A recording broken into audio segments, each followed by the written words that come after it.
한 주간 좋은 일들이 여러분들 위해 충만하기를 바랍니다.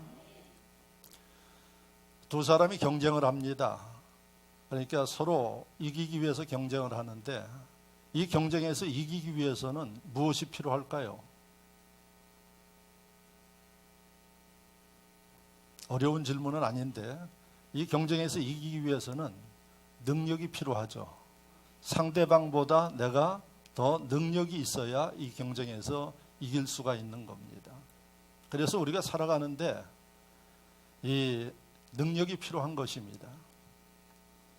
그리고 우리가 살고 있는 이 사회는 지금 무한한 경쟁의 시대다 이렇게 이야기를 합니다.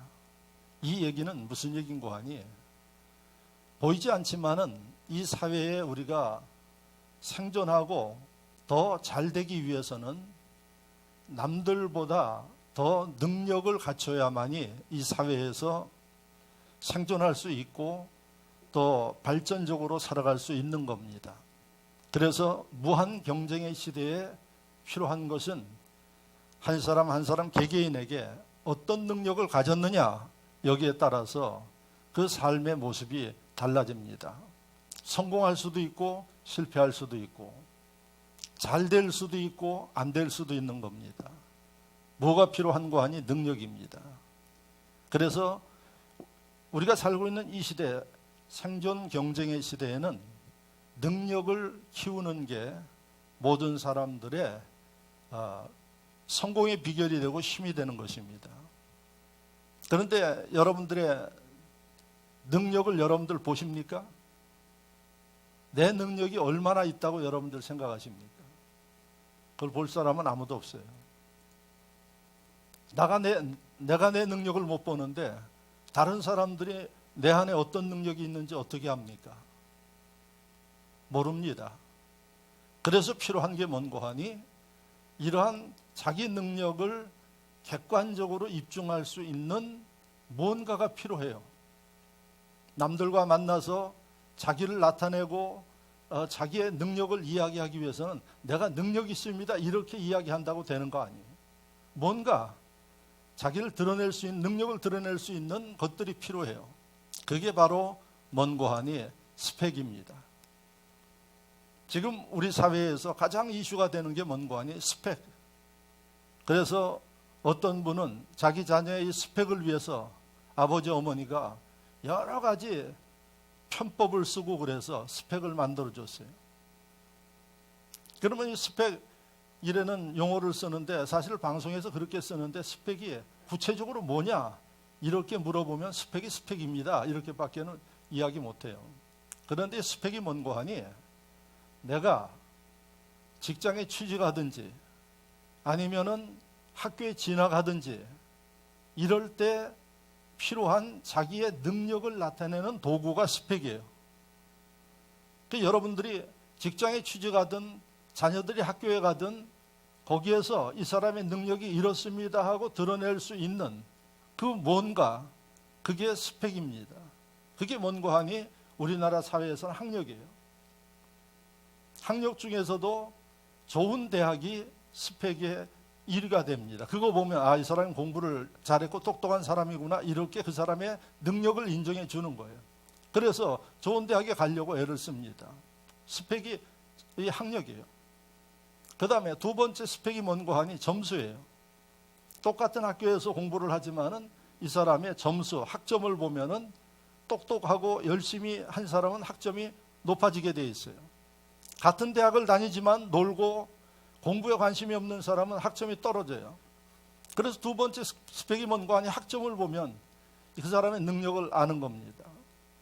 그 다음에 이런 거 외에 또 어떤 것이 우리에게 있을까요? 자격증이에요.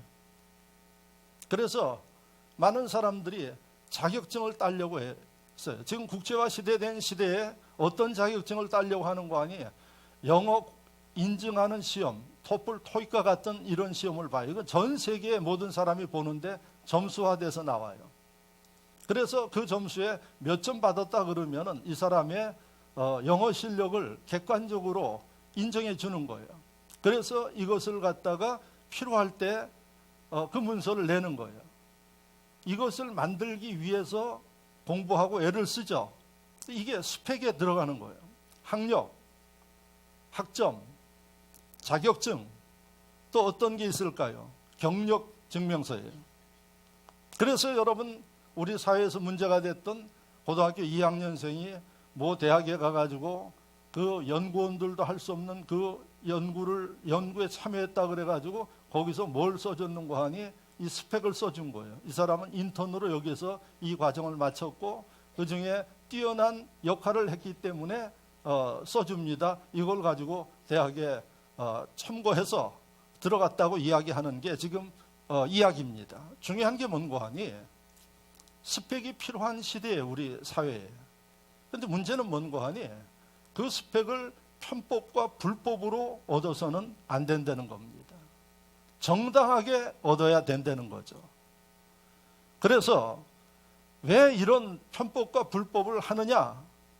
경쟁 시대에 스펙이 필요하기 때문에 이런 것들을 편법적으로 필요할 때 준비되지 않았기 때문에 이런 일들을 하고 있다는 사실입니다.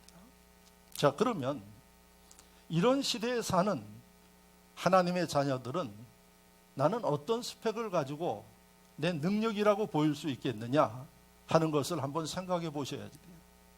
여러분들은 남들이 이야기했을 때 내 스펙은 이런 겁니다. 나는 여기에서 기록되시 이런 능력을 가지고 있는 사람입니다. 이야기할 수 있어야 되는데 어떻습니까? 아마 스펙을 자랑할 사람보다 자랑하지 못하는 사람들이 우리가 살고 있는 이 사회는 더 많아요. 그래서 여러분, 그 스펙을 정상적으로 갖추지 못하고 오히려 편법으로 얻은 사람들에 대해서 많은 사람들이 지금 분노하는 게 우리 사회입니다. 나는 갖지 못했는데 그 사람은 갖는 건 좋은데 잘못되게 이것을 갖췄다는 겁니다. 그런데 여러분 잘 들으십시오. 하나님의 자녀들에게는 하나님께서 위대한 스펙 능력을 주셨습니다. 할렐루야. 그래서 오늘 목사는 여러분들에게 설교를 하는 겁니다.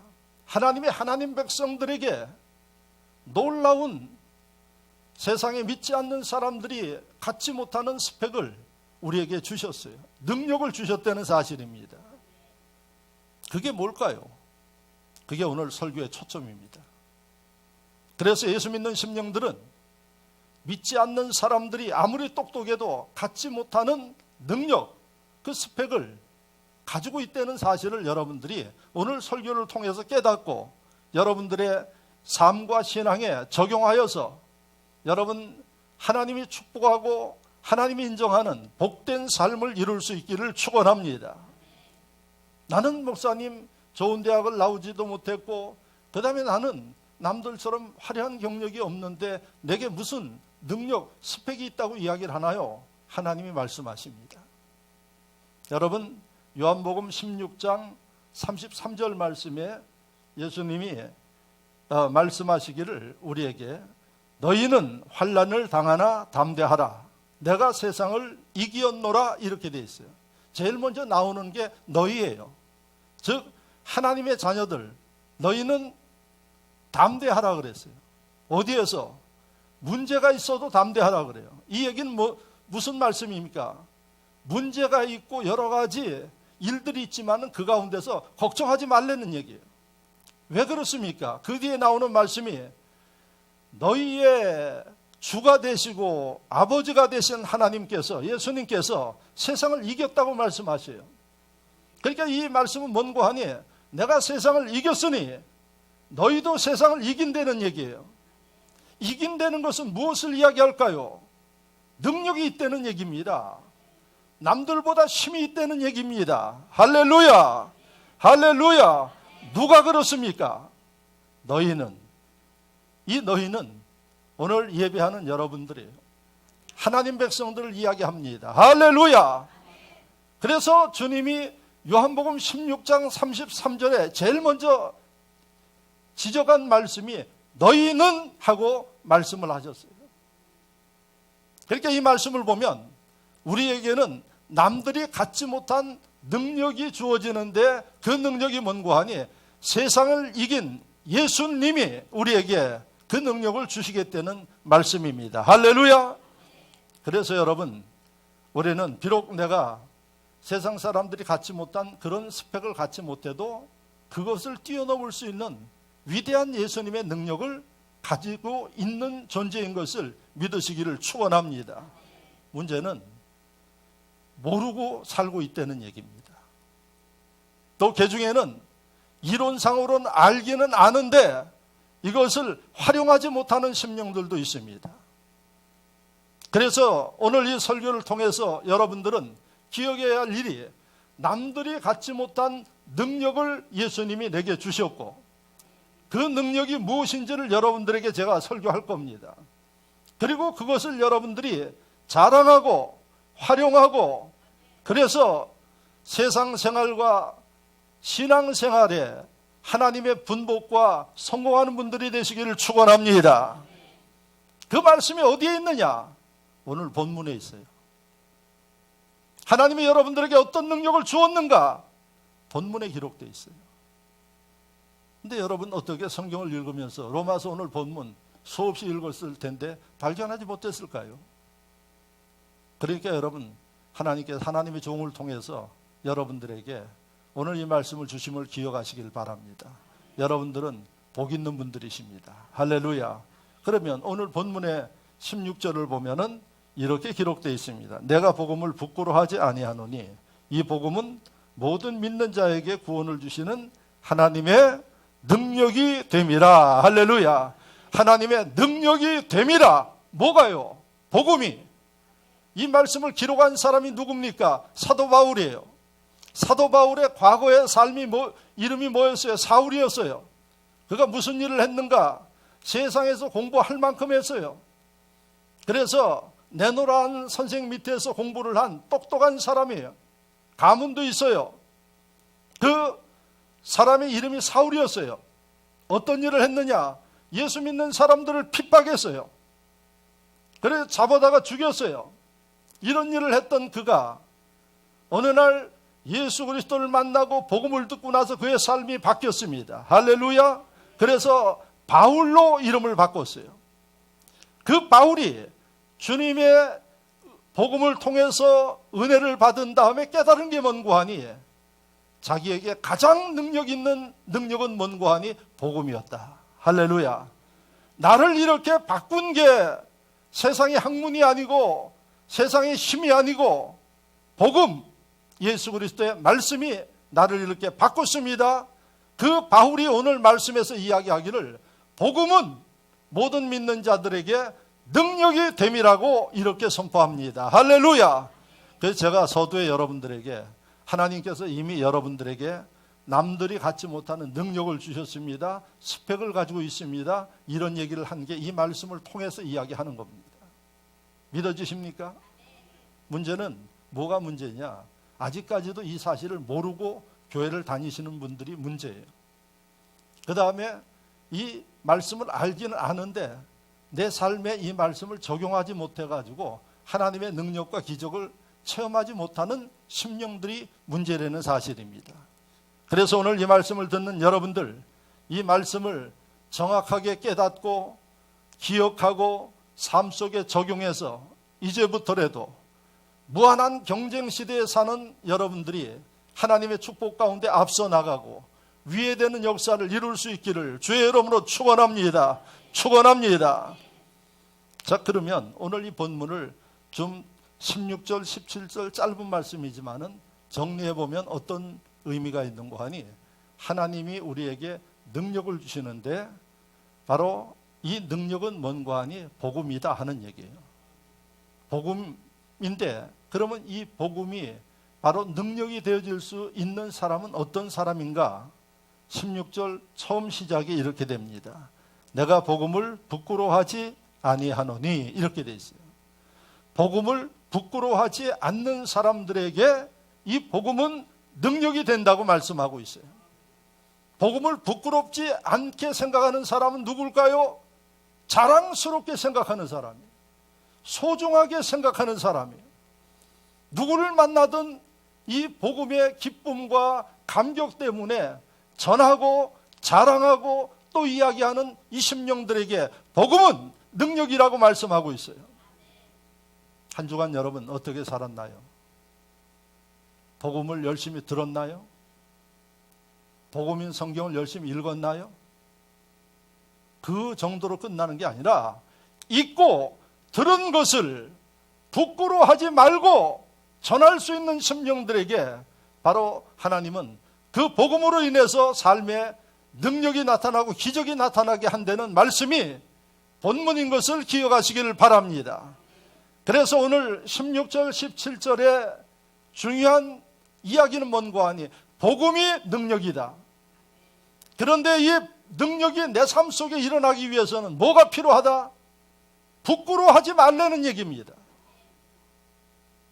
반대로 이야기하면 자랑스럽고 감격스럽고 생각할 때마다 은혜가 넘치고 소망이 넘치고 할렐루야, 이 상태가 되어져야 바로 이 복음은 여러분들에게 능력으로 나타난다는 사실을 기억하시기를 축원합니다. 여러분들이 잘 아는 복음, 복음이 뭘까요? 굿뉴스예요. 굿.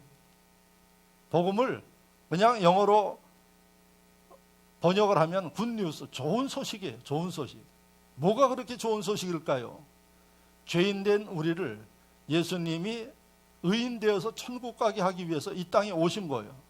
그래서 십자가 지시고 사흘 만에 부활하시고 하늘로 올라가신 이 사실, 그분이 왜 이런 일을 하시나? 우리를 죄에서 사망의 권세에서 구원하기 위해서 이 일을 하신 거예요. 믿으시면 아멘.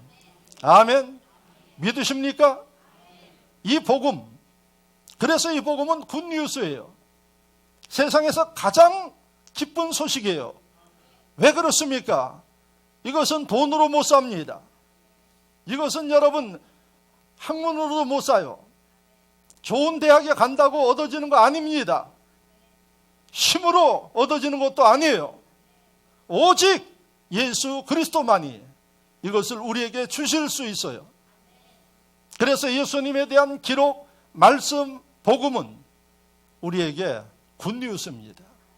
기쁜 소식인 것입니다. 그러면 여러분, 제가 볼 때는 아멘을 하는데 제대로 그 기쁨을 못 느끼는 분들이 지금도 태반이에요. 여러분, 진짜 기쁜 소식, 복음을 여러분들이 깨달으면 여러분들의 삶이 달라지게 돼 있어요. 가만히 있지 않는다는 얘기입니다. 누구를 만나든 아니면 만날 사람이 없으면 일부러 일을 만들어서라도 자기 속에 있는 것을, 그 기쁜 소식을 전하려고 하지 가만히 있지 않는다는 얘기입니다.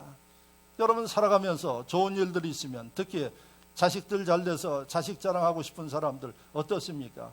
남들이 못 알아주면 가서 바쁜 사람 붙잡아서라도 여러분 그 자기 자랑을 하려고 애를 써요. 그렇게 살아요. 대다수의 사람들이. 그게 왜 그러는 거 아니? 기쁜 소식이 있는 사람의 모습이에요. 그런데 여러분들 지금 아멘 하셨어요. 예수 그리스도는 나의 구세주입니다. 예수님으로 인해서 내가 죄사함 받았습니다. 예수님으로 인해서 내가 항상 소망 가운데 삽니다. 이 기쁜 소식이 있다고 그러면 잠시도 여러분들이 가만히 있을 수 없다는 얘기입니다. 그래서 여러분 진짜 은혜 받고 복음의 능력을 아는 사람들의 모습을 보면 누구를 만나면 여러분 속에서 끓어오르는 이 기쁨 때문에 견디지를 못하는 겁니다. 주님을 아십니까? 주님이 당신을 사랑하십니다. 예수 믿으십시오. 이런 삶을 살게 돼 있다는 얘기예요. 내가 그런 말주변이 없으면 어떻게 사나요? 다른 방법을 통해서라도 복음을 전한다는 겁니다. 믿어지십니까? 이치상으로 생각해 보시라는 얘기예요. 여러분들이 주님을 사랑합니다. 저는 그래도 오랫동안 교회를 다녀서 믿음이 있습니다. 그 믿음이 살았는지 죽었는지를 보셔야지 돼. 죽은 믿음은 아무 의미가 없어요. 죽은 믿음은 능력이 나타나지 않습니다. 살아 있어야지 돼요.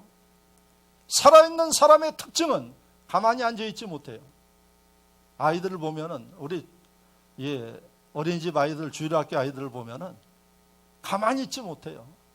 제 방에서 화장실을 가는데도 선생님들은 그냥 입이 따갑게 걸어다녀라 그러는데 걸어다녀라고 뒤로 돌아서면 그냥 뛰어다녀요. 아이들이. 왜 그럴까요? 이게 뭐 힘이 넘쳐서 그러는 거예요, 이게. 예? 그런데 그 아이들을 가둬가지고 앉혀놓고 억압을 하면 아이들이 얼마나 답답하겠어요. 여러분, 신앙인도 건강한 신앙 생활을 하는 심령은 힘이 넘쳐서 가만히 있지를 못해요. 내 마음속에 기쁨의 소식이 넘치면 가만히 있지 못하는 거예요. 그래서 오늘 사도 바울이 이야기하는 겁니다. 바로 복음은 능력인데, 이 복음의 능력이 있는 사람은 절대 부끄러워하지 않는데요. 당당하게 이야기를 합니다. 자신 있게 이야기를 합니다. 이게 바로 여러분들의 지금 하나님의 능력인 복음이 내 속에 어떻게 역사하는가를 간접적으로 깨달아 볼 수 있는 일입니다. 한 주간 여러분들이 어떻게 살았는가를 보십시오. 복음 때문에 그야말로 근질근질해서 입이 근질근질해가지고 가만히 있지 못하면서 다니면서 전하고 자랑하고 이렇게 살았느냐 하는 문제예요. 복음은 우리에게 위대한 능력이기 때문에 여러분, 이제부터라도 복음을 생각하면 그냥 자다가라도 감격이 있고, 예? 복음을 생각하면 소망이 넘치고, 복음을 생각하면 누구에게 나눠주고 싶은 이런 마음, 이게 예수 그리스도의 자녀들의 마음이라는 사실을 기억하시기를 바랍니다. 하나님은 이들에게 복음의 능력이 일어나게 합니다. 할렐루야. 그래서 여러분, 예수님이 가시는 곳곳마다 보십시오. 가난한 자들에게 복음을 증거했어요. 부자 되었어요. 병든 자들 여러분에게 복음을 증거했을 때 그들이 치료받았어요. 능력 아닙니까? 죽은 자 주님이 살렸어요. 능력이에요. 무엇으로? 주님의 말씀으로. 하나님이 세상을 어떻게 창조했다고 말씀하셨습니까? 하나님이 말씀으로, 하나님이 복음으로 세상을 창조했어요. 그게 우리가 지금 듣고 믿는 복음의 능력임을 믿으시기를 바랍니다. 그리고 여러분, 정확하게 기억하시기를 주의 이름으로 축원합니다. 자, 그러면 저는 오늘 이 복음의 능력에 대해서 여러분들에게 구체적으로 말씀을 드리고, 이 복음의 능력을 아시는 분들은 이제부터 여러분, 이 능력을 여러분들 삶 속에 경험하면서 살아갈 수 있기를 바랍니다. 예수 믿는 것 신비로운 일입니다. 예? 보이지 않는 하나님을 섬기는데 이게 얼마나 신비로운 일입니까? 그런데 여러분, 믿음으로 예수 그리스도를 믿는 심령들에게는 어떤 능력이 일어나는 거 아니? 신비로운 능력과 기적들이 일어나요. 이것을 경험하지 못하면 신앙생활에 실패하는 거예요. 이것을 한 번이라도 맛본 사람은 여러분, 그 위대한 능력을 알기 때문에 주님과 더 가까이 가려고 노력하고 주님의 일에 힘쓰려고 노력하고, 왜? 이런 능력을 맛봤기 때문에 그렇다는 사실입니다. 자, 그러면 우리의 능력인 복음에는 어떤 능력이 있나요? 오늘 본문에 보니까 16절에 분명하게 기록하기를, 내가 복음을 부끄러워하지 아니하노니 이 복음은 모든 믿는 자에게 구원을 주시는 하나님의 능력이라고 말씀하고 있습니다. 할렐루야. 복음은 모든 사람들을 구원하는 능력이 있어요. 이 땅의 모든 심령들은 의인은 없나니 하나도 없다고 이야기를 합니다. 모두가 죄인이라고 이야기를 합니다. 이 죄인들이 복음을 들었을 때에 의인으로 바뀌어요. 이게 여러분, 정치가들이 이렇게 할 수 있나요? 못합니다. 군인들이 할 수 있나요? 못합니다. 교수들이 할 수 있나요? 못하는 겁니다. 오직 복음의 주인공이신 예수 그리스도만이 할 수 있는 겁니다. 그래서 복음은 사람을 구원하는 능력이 있어요. 사망에서 죽음으로 옮기는 능력이 있어요. 할렐루야. 이게 복음의 능력이에요. 이 말씀은 무슨 얘기인가 하니, 복음은 완전히 바꿔놓는 능력이 있다는 얘기예요. 잘 들으시기 바랍니다. 완전히 바꿔놔요. 여러분들의 인생을 바꿔놓습니다. 할렐루야. 실패한 자를 성공자로 바꿀 수 있어요. 여러분들의 환경을 바꿔놓습니다. 지금도 환경 때문에 나는 왜 이런 환경 가운데 사는가, 왜 나는 이런가 하시는 분들은 잘 들으시기 바랍니다. 복음을 믿고 그 복음의 능력을 활용할 수 있기를 바랍니다. 주님은 복음을 통해서 바꿀 수가 있어요. 여러분들이 이 믿음을 가지고 주님이 원하시는 일들을 하면 여러분들의 환경도 바꿀 수 있습니다. 할렐루야! 이게 복음의 능력이에요. 오늘 첫 번째 말씀이 복음의 능력은 사람을 구원하고 사람을 바꿀 수 있는 능력이 있어요. 여러분들 주변에 지지리도 말 안 듣고 속속이는 사람들이 있나요? 아무리 이야기해도 여러분 듣지 않습니다. 뭐가 해결책일까요? 그 속에 복음이 들어가면 그 인생이 바뀝니다. 할렐루야! 이게 바로 복음의 능력인 것입니다. 아무리 여러분 그야말로 망나니 같이 생활하는 심령도 이 복음이 그 심령에 들어가면 그 인생이 바뀌어버립니다. 그래서 복음은 능력입니다. 할렐루야! 그런데 여러분 이 복음의 능력을 늘 우리가 듣고 주일날 되면 말씀을 듣는데 왜 내 삶 속에 이런 것들이 일어나지 않는가? 이것도 기적입니다. 왜? 여러분 그 말씀을 듣는 심령들마다 믿음이 생기고 그들이 그 믿음으로 인생이 바뀌는데 그러지 못한 거에 오히려 제가 볼 때는 기적입니다. 이게. 예? 여러분들 가운데도 있어요. 믿음이 지독하게 안 자라는 분들 그건 기적 중에 기적입니다. 이게. 복음이 들어가면 변화되게 되어 있습니다. 그 인생이 송두리째 바뀌어버립니다. 여러분 1800년대에 러시아에 유명한 작가가 그때 태어났죠. 도스토예프스키라는 죄와 벌, 카라마조프 형제라는 이 소설을 써서 세계적인 소설가가 된 도스토예프스키라는 사람이 1800년대에 살았어요. 그가 이 예리한 판단력을 가지고 그 당시에 러시아에 정치하는 사람들이 부패되고 사회가 완전히 이 사람들에게 신망을 잃었을 때에 그 러시아에 혁명을 일으키고자 하는 사람들이 움직였어요. 러시아 혁명을 위해서. 그래서 이 도스토예프스키는 자기가 봐도 아무래도 이 사람들을 가지고는 러시아에 희망이 없어요. 28살에 그 혁명하고자 하는 사람들에게 함께 움직였어요. 그런데 그 혁명은 실패했어요. 그래서 혁명 주도한 사람들, 가담한 사람들 몽졸이 잡아가지고 다 총살을 시켰습니다. 그래서 이 도스토예프스키도 이제 총살 당하는 그날 그는 총살하기 위해서 나무에 다 묶였습니다. 28살짜리가. 그래서 나무에 다 묶여가지고 5분의 시간을 주는 겁니다. 하고 싶은 얘기하고 그 다음에 생각할 거 생각하고 그 다음에 이제 총을 쏴서 죽이기 위해서 5분의 시간을 주는데 도스토예프스키가 자기의 그 인생을 지난 다음에 기록하기를 3분 동안 5분 동안 뭘 생각했느냐 그랬더니 3분 동안 내가 28년간 살아온 그 삶이 주마등같이 지나가더래요. 그리고 나서는 가족들, 친구들 앞으로 보지 못할 그 세상의 모든 여건들을 생각하니까 한 3분이 지나가더라는 거예요. 그래서 이제 2분 남아서 거총에서 총을 사격하는 사람들이 겨누고 그 다음에 실탄을 집어넣고 하는 소리가 들리더라는 거예요. 그런데 여러분 기적이 일어난 거예요. 러시아 황제가 도스토예프스키가 뛰어난 이 기질이 있는 것을 알고 그는 살려야겠다 해서 황제의 사면 문서를 보낸 거예요. 만약에 2분만 늦어도 그는 죽었어요. 그런데 참 이게 소설 같은 얘기예요.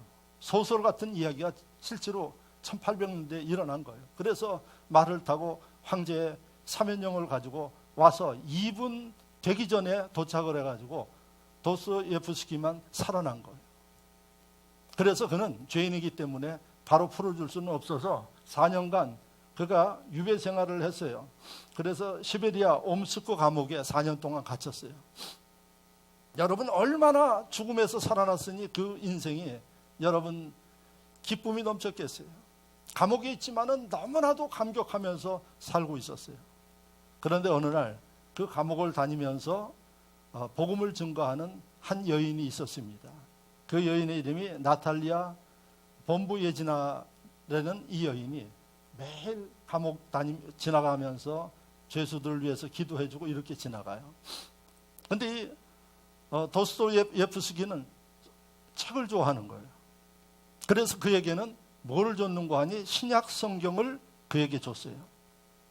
그런데 책을 좋아하는 도스토예프스키는 4년 동안 그 감옥에 있으면서 신약 성경을 읽고 또 읽고 또 읽고 그래가지고 얼마나 읽었는지 몰라요.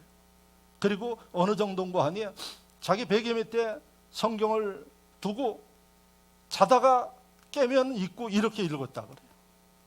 그런데 여러분, 성경을 읽은 도스토예프스키가 삶이 변화된 거예요. 분노에 차 있고 그 다음에 남의 불의를 보면 못 참고 하는 그 심령이, 여러분, 그 마음에 주님이 주시는 은혜가 임하고 사랑이 임하고 사람 자체가 달라지기 시작한 겁니다. 그리고 그가 어떤 일을 했는가 하니 오히려 맞은편 그 감옥에 있는 죄수들에게 복음을 증거하는 이런 인물로 바뀌어버렸어요. 완전히 바뀌어버렸습니다. 그리고 여러분, 나중에 그가 감옥에서 느끼고 깨달은 인생의 문제, 죄의 문제, 사람 간의 갈등의 문제, 이걸 기록한 게 죄와 벌이에요. 이게 세계적으로 여러분 명작이 되지 않았습니까? 복음은 어떤 능력이 있습니까? 죄인들도 바꿔놓습니다. 복음은 그 인생을, 감옥에 있는 인생을 세계의 가장 위대한 소설가로 바꿔놨어요. 그 복음이 지금 여러분들에게 있는 겁니다. 그래서 여러분들이 이 복음에 대한 확신을 가지고 여러분들이 사랑하고 부끄러워하지 아니하고 전하고 나눌 때 하나님은 여러분들을 통해서 여러분 영광 받으시기 위해서 이 복음의 축복, 능력을 여러분들에게 경험하게 한다는 사실을 잊지 마시기를 바랍니다. 내가 예수를 믿으니까 나가서 복음을 증거해야겠다가 아니에요. 하나님이 주신 은혜가 있기 때문에, 복음의 능력을 경험했기 때문에 전하는 겁니다. 이 심령들 위에 지금도 도스토예프스키와 같은 하나님의 변화되고 능력과 기적이 일어난다는 사실을 기억하시기를 축원합니다. 여러분들이 그 주인공이 되기를 축원합니다. 복음에는 두 번째 어떤 능력이 있느냐? 믿음의 능력이 있음을 기억하시기를 주의 이름으로 축원합니다. 복음이 들어가면 그 마음에 믿음이 생겨요. 17절 말씀해 보십시오. 복음에는 하나님의 의가 나타나서 믿음으로 믿음에 이르게 하나니, 이렇게 되어 있어요. 복음에는 하나님의 은혜가 임하는데, 은혜가 임하면 그 속에 믿음이 생긴다는 거예요. 여러분, 믿는다는 거 이거 참 힘든 겁니다. 여러분들 주변에 신앙생활하는 사람들을 보십시오. 믿음 안 자는 사람은 진짜 안 자라요. 볼 때는 참 답답할 정도로 믿음이 안 자라요. 그런데 오늘 이 말씀을 보면 복음을 받아들이고 믿는 심령은 그 속에서 뭐가 맺히는가 하니 믿음이 맺히게 돼 있다는 얘기예요. 이게 정상적이에요. 그런데 오늘날에 복음을 들으면서도 믿음이 자라지 않는 심령들이 너무 많아요. 그래서 아까 제가 그랬어요. 참 믿음이 자라지 않는 것도 이게 기적과 같다. 그리고 믿음 자라지 않는 사람의 특징이 뭔가 하니 복음을 들으려고 하지 않아요. 믿음 잘하는 심령들은 반대로 복음에 대해서 사모함이 있어요. 들으려고 합니다. 알려고 합니다. 이 심령들이 믿음이 자라는 거예요. 그래서 로마서 10장 17절 말씀을 보면 믿음은 복음을 들음에서 난다고 이야기를 하고 있어요. 믿어주시면 아멘. 그래서 여러분, 목사는 성도들 신앙을 지도할 때 어떻게 하느냐? 이 복음을 한 번이라도 더 듣게 하기 위해서 애를 쓰는 겁니다. 어떻게 하면 성도가 이 복음을 한 번이라도 더 들을 때에 능력이 임하기 때문에 듣게 하고 알게 하고, 이게 목사가 고민하는 일이에요. 반대로 여러분, 신앙이 병들고 처지는 심령들의 모습을 보면 점점 복음을 듣지 못하고 멀어집니다. 그는 병들 수밖에 없는 겁니다. 그래서 복음은 들을 때에 믿음이 성장하도록 역사를 한다는 사실을 기억하시기를 축원합니다. 그래서 여러분, 제가 언젠가도 이야기를 했지만 우리는 순복음교회이기 때문에 순복음교회에서는 교동문을 앞에 안 합니다. 장로교에서 보통 하는데, 그렇게 제가 앞에 교동문을 여러분들과 함께 말씀을 오늘도 시편을 주고받았죠. 그렇게 하니까 강 목사는 장로교 목사예요. 왜 순복음 목사가 그걸 하느냐. 저는 장로교 순복음 그거 중요하지 않다고 봐요. 여러분, 성도가 한 번이라도 하나님의 말씀을 자기 입으로 고백하면 어떤 일이 벌어지는 거 아니에요? 바로 그 복음으로 인해서 믿음을 가질 수 있어요. 그래서 여러분들에게 제가 교동문을 하는 중요한 이유 중에 하나는 뭔가 아니에요? 다른 데서 하니까 한다? 아니에요. 하나님의 말씀을 성도가 한 번이라도 더 읽고 말씀을 들으면 그게 여러분들이 믿음으로 바뀌기 때문에 그런 일을 한다는 사실을 기억하시길 축원합니다. 그래서 여러분, 목사는 예배 순서라든지 어떤 것들을 만들 때 항상 초점이 거기에 맞춰져 있어요. 어떻게 성도가 하나님의 말씀을 한 번이라도 더 듣게 할 것인가. 저희 교회 새벽예배 교재 여러분들 3개월씩 만들어가지고 여러분들에게 배부합니다. 여러분 그거 3개월 말씀을 준비하려면 시간이 엄청나게 걸려요. 그럼에도 불구하고 그걸 만들어서 여러분들에게 주는 이유가 뭘까요? 그걸 받아가지고 여러분 매일 한 장이라도 읽는 심령은 뭐가 달라져요? 믿음이 달라져요. 이 소망을 가지고 만들어서 주는 겁니다. 근데 이 가치를 모르는 분들이 있어요. 믿음이 안 자랍니다. 그것을 왜 만들으라고 그랬어요? 성도가 매일 하나님의 말씀을 한 장 한 장 읽는 사람과 읽지 못하는 사람은 다르기 때문에, 목사가 다른 할 일도 많이 있지만은 그 능력이 있기 때문에, 믿음 때문에 만들어서 주는 거예요. 그래서 2019년도 지금 12월까지 제가 만들어서 여러분들에게 줘서 지금 가지고 읽는 분들이 있죠. 멀리 교인, 멀리 있어 새벽기도 나오지 못하는 분들에게도 제가 그거 줍니다. 새벽기도 못 나오더라도 그 말씀을 그 하루 시작하기 전에 읽도록. 왜 그럴까요? 거기에 복음의 능력이 믿음으로 나타나기 때문에 그렇다는 사실을 기억하시기를 바랍니다. 그런데 많은 심령들이 그 가치를 몰라요. 가치를 모르니까 여러분들은 뭘 놓치는 거 아니? 복음이 능력이라는 사실을 놓치고 있는 거예요. 가치를 알면 여러분들 삶 속에 능력과 기적이 일어나게 돼 있어요. 할렐루야!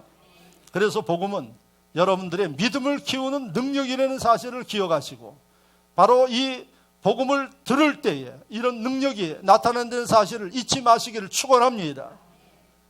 어린 자녀들, 제가 이야기 들어보면 자녀들의 믿음 때문에 고민하는 부모들이 너무 많아요.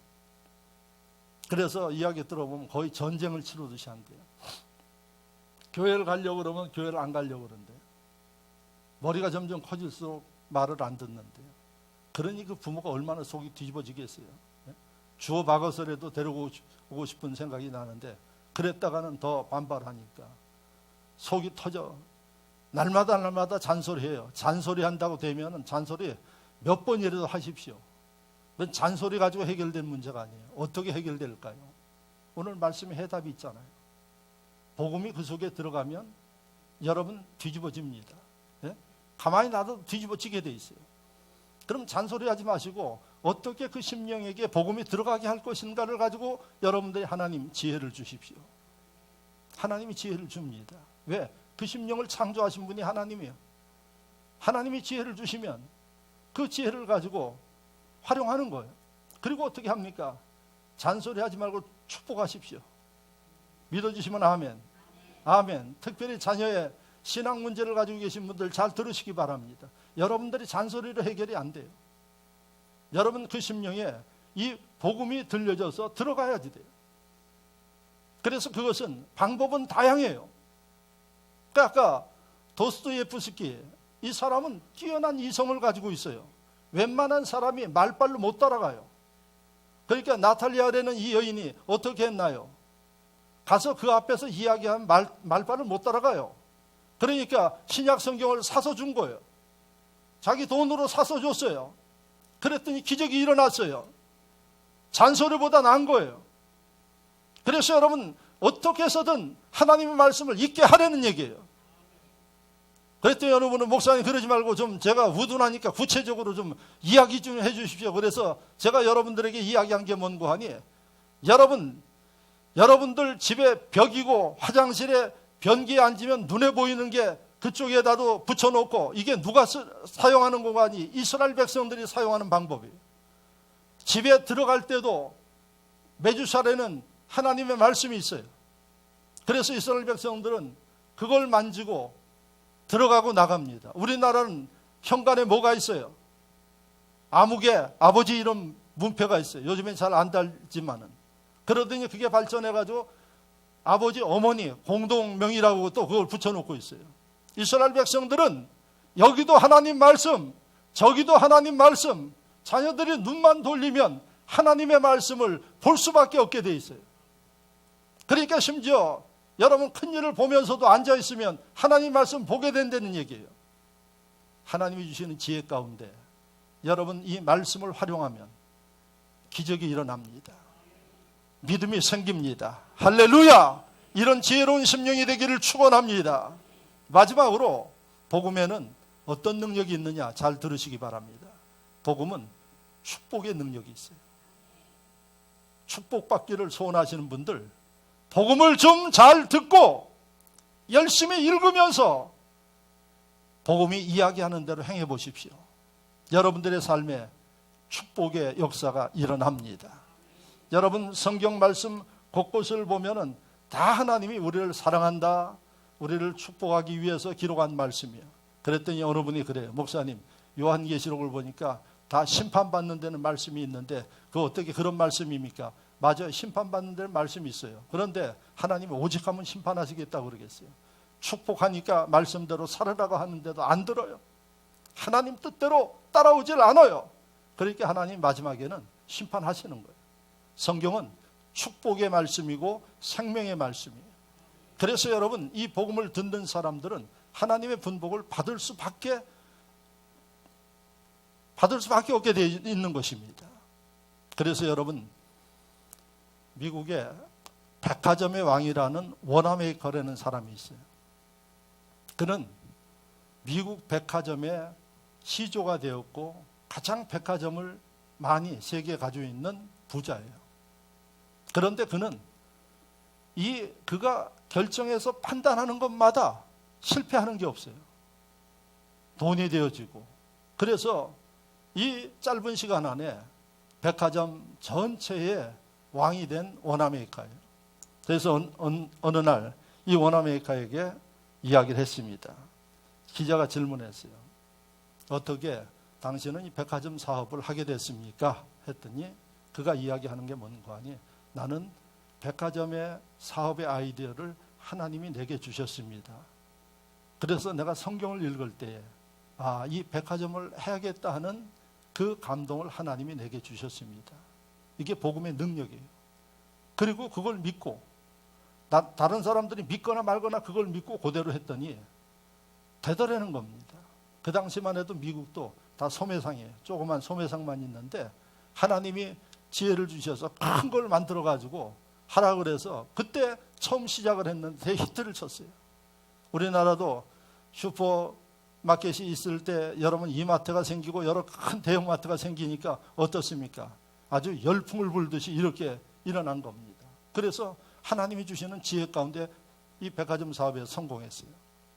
그러니까 두 번째 질문을 해요. 그러면 당신은 지금까지 살아오면서 다 당신이 투자한 것마다 성공했는데 어느 때 투자한 게 가장 성공적인 투자라고 생각하십니까? 이렇게 물었어요. 그랬더니 워너메이커가 하는 얘기가 내가 가장 내 인생의 성공적인 투자는 12살 때 있었습니다. 12살 때 무슨 투자를 합니까? 그랬더니 12살에 내가 하나님의 말씀을 읽기 위해 가지고 아르바이트를 해가지고 $2 30센트 주고 지금 3,000원 정도 되는 그 돈을 주고 성경을 산 거래요. 어린아이에게 그 당시에 1800년대에 이 어린아이에게 $2 30은 엄청나게 큰 돈이에요. 자기가 몇 날이고 알바해서 모은 그 돈을 뭐 사 먹고 맛있는 거 먹고 옷 사고 그러는 게 아니라 성경을 샀대요. 그래서 그 성경을 사서 성경 말씀을 읽을 때 백화점의 아이디어를 얻게 되었고 성경 말씀을 읽는 게 어려서부터 습관이 되어서 어른이 되어서도 성경을 읽었다는 얘기입니다. 그랬더니 하나님이 지혜를 주시고, 내가 고민할 때는 하나님께서 역사하셔서 인도해 주시고, 이게 바로 어디에서 나오는 거 아니? 하나님 말씀에서 나왔다고 워너메이커가 이야기를 했습니다. 여러분, 성경은 여러분들의 인생을 축복으로 바꾸는 능력이 있음을 믿으시기를 축원합니다. 축원합니다. 지난 한 주간 하나님의 말씀을 얼마나 읽었나요? 여러분, 하나님의 말씀을 얼마나 여러분들이 보시면서 사모하는 마음으로 보았는가? 여러분들이 생각해 보시라는 얘기예요. 그 말씀이 능력이라고 이야기를 합니다. 그 말씀이 여러분들의 환경을 바꾼다고 이야기를 합니다. 그럼에도 불구하고 예수를 10년, 20년씩 믿으면서도 하나님의 말씀을 진짜 송이꿀처럼 사모하는 마음으로 읽지 못하는, 이게 여러분 지금 교회 다니는 사람들의 실상입니다. 여러분들이 오늘 하나님의 능력이 복음에 있다는 사실을 깨닫고, 세상에 무엇보다도 여러분들의 인생을 바꾸고 환경을 바꿀 수 있는 일이 여기에 있습니다. 사모하시면서, 열심히 읽으시면서 성경의 감동하심을 따라 살아보십시오. 성경의 인도하심을 따라 결단하면서 움직여 보십시오. 기적은 지금도 일어납니다. 여러분들의 삶의 축복의 역사는 지금도 일어납니다. 한 주간 내 생애의 가장 놀라운 변화의 계기가 될 수 있기를 주의 이름으로 축원합니다. 말씀을 생각하며 다 같이 한 목소리로 기도합니다.